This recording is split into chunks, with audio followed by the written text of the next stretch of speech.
Après les débuts de la guerre du M23 dans la province du Nord Kivu, une messe d'action des grâces en mémoire des victimes des différentes atrocités enregistrées durant cette triste période a été dite à la paroisse catholique Saint-Esprit de Goma jeudi 27 juillet 2023. Cette célébration eucharistique a été sur demande du collectif des victimes de la guerre du M23 qui dénombre plus de 900 civils déjà massacrés dans les territoires de Rutshuru, Masisi et Nyiragongo par le M23 et les militaires de l'armée rwandaise, disent-ils. Cette cérémonie et la messe a été programmée par le collectif des victimes de l'agression rwandaise. C'est un rapport des massacres, des viols qui se commettent dans les territoires de Rutshuru, Nyiragongo et Masisi. Voilà pourquoi aujourd'hui on a eu une messe qui est à la paroisse Saint-Esprit. Et ici à l'ISC, nous sommes en train de faire les cérémonies des effets de deuil.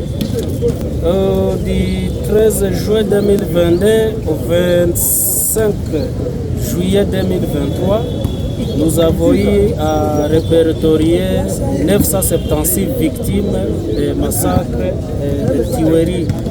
Dans son homélie, le prêtre, tout en compatissant avec toutes les victimes directes ou indirectes de cette guerre, a demandé à tout le monde qui se sent affecté à préserver en lui l'esprit du pardon, car, a-t-il rappelé, tout ce qui est vécu aujourd'hui n'est qu'une portion de vie aussi passagère. Kutia ndani ya Kristo moyo wa huruma,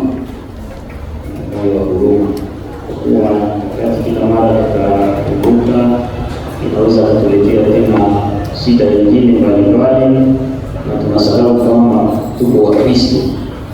Ndio maana tunafanya hii ibada kama wa Kristo, kumbe tuweze kutua pia kuhurumia, na Mungu atatuhurumia vile vile. Ile tunasali ndani ya sala ya Baba yetu, tukimwambia tusamehe kama tunasamehe waliotukosea.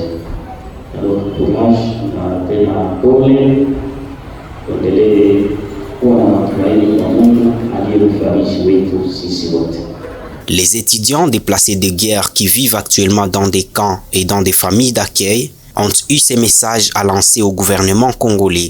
Face à cela, nous avions déjà entamé au moins une démarche et nous pensons que le gouvernement pourra répondre et au ministre de l'ESI de pouvoir au moins donner des injonctions aux différents projets des différentes institutions afin de voir comment est-ce qu'ils peuvent supporter ces étudiants et le gouvernement en général.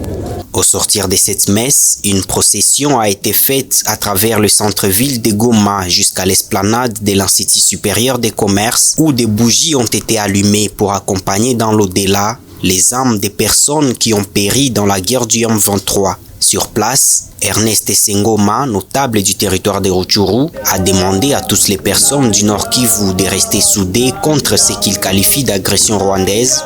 Il appelle également la communauté internationale à briser son silence face aux crimes commis dans l'Est de la RDC par des égoïstes politico-économiques. C'est avec beaucoup d'émotion que nous nous retrouvons à ces lieux. Comme vous le savez très bien, le territoire de Rutshuru est en train de subir un martyre. Rutshuru et Masisi et Nyiragongo est un espace devenu aujourd'hui un no-man's land, un territoire sous la coupe du M23 et du Rwanda. Trop de sang ont coulé. Nous avons voulu ici manifester notre reprobation, notre douleur, notre colère devant le silence de la communauté internationale. Rutshuru est endeuillé, Masisi est endeuillé. Nous voulons que la communauté, la conscience humaine puisse réagir. Nous voulons que le sang puisse s'arrêter. Nous voulons interpeller la conscience de l'humanité. Nous voulons demander aux hommes de bonne foi de réagir, de ne pas se taire devant ce martyr que vit le peuple de Rutshuru, de Masisi et de Nyiragongo. Nous voudrons avoir la solidarité de la communauté internationale. Nous voudrons la justice. Nous voudrons que les innocents cessent de mourir sous la coupe et sous le silence de la communauté internationale. Donc c'est un cri de désespoir, monsieur le journaliste. nous demandons secours au monde entier de venir nous sauver entre les mains du Rwanda et du M23. Il n'y a pas de paix sans justice. C'est la motivation des membres du collectif des victimes de la guerre du M23 qui aimeraient voir les auteurs de toutes les atrocités enregistrées dans leur territoire d'origine être condamnés. Nous demandons évidemment l'implication de toute la communauté internationale et nationale congolaise, surtout qu'il y a un silence absolu de la communauté internationale pour que ces trois territoires puissent être libérés.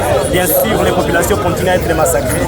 C'est ainsi que nous demandons surtout l'implication de toute la justice nationale et internationale pour qu'au moins ces auteurs présumés puissent répondre un jour devant la justice et surtout en faveur de ces victimes pour qu'un jour ces victimes puissent trouver réparation. Même jour, même activité dans la capitale de la RDC. Les ressortissants du Nord Kivu ont célébré la messe à la paroisse catholique Sacré-Cœur de Kinshasa. Des acteurs politiques ont également répondu présents au rendez-vous, tel le ministre congolais des petites et moyennes entreprises Désiré Biré-Anze, qui dit espérer que le gouvernement mettra en place un plan Marshall pour les survivants de cette guerre. Les autres Congolais pensent peut-être que c'est une affaire de l'Est, mais ceux qui meurent à l'Est, ils meurent parce que le Congo va être balkanisé. Et ils sont martyrs contre cette balkanisation. Nous appelons les autres Congolais à comprendre que non seulement il y a un génocide à l'Est des Congolais, mais aussi il y a cette guerre de l'indépendance économique qu'une seule communauté porte aujourd'hui. Donc nous appelons toutes les autres communautés congolaises, ce n'est pas du tribalisme, les Luba, les Yaka, les Bangwandi et les autres, d'appuyer cette population meurtrie de l'Est et qui est aujourd'hui victime de la balkanisation du pays. Pour les vivants, que les gouvernements puissent réfléchir sur un plan Marshall.